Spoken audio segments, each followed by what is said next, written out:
Hello, and welcome to Dose of Dopamine, a monthly podcast addressing topics relating to psychology and human development.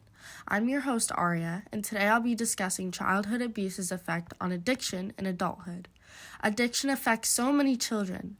According to Silver Mist Recovery, 30 to 60% of children who were abused or whose parents were active addicts turned to drugs to cope. The National Institute on Drug Abuse found evidence that people who experienced abuse during the developmental stage are more likely to abuse opioids as adults.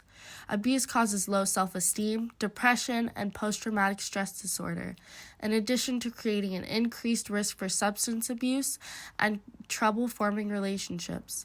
Not only does this affect the mental health of the victims, but it also has a severe impact on specific parts of the brain. It affects the function of the hippocampus, which impacts learning and memory, the amygdala, which is responsible for assessing dangerous situations, the corpus callosum, which allows both sides of the brain to communicate seamlessly with each other, and the cerebellum, which regulates the function of your brain and body.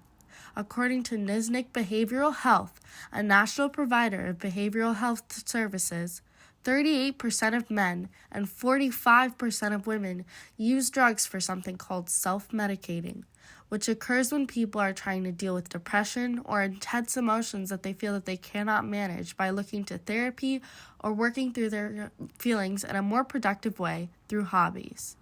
There are many long-term effects from physical abuse that impacts the victims later on in life.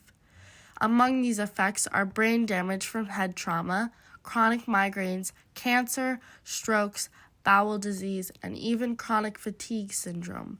Now, of course, these long-term effects depend on the kind of abuse that people experienced, but they all cause extreme issues.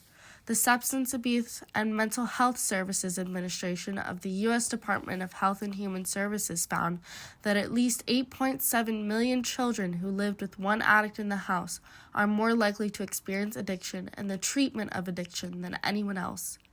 Childhood trauma severely impacts the way that the brain processes certain emotions. It essentially rewires the brain to alter the way that the abused reacts to physical and emotional stress. In some cases, dissociative identity disorder, more commonly known by its acronym DID, can occur.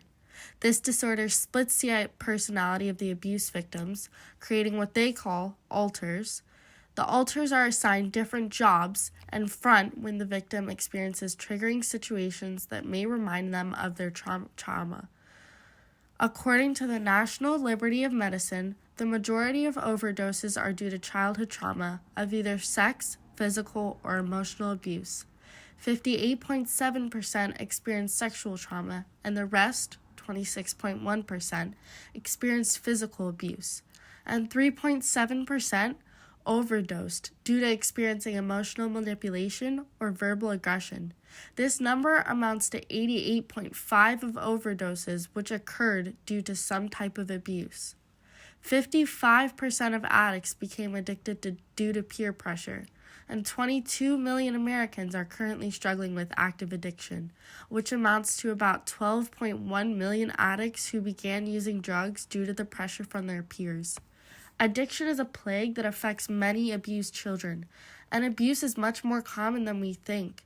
It has long-lasting effects on so many parts of the brain and affects the way that people process trauma and their emotions to an excess.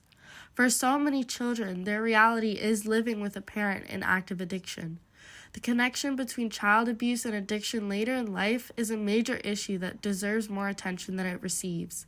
It is my hope that this episode will further public awareness about this serious topic.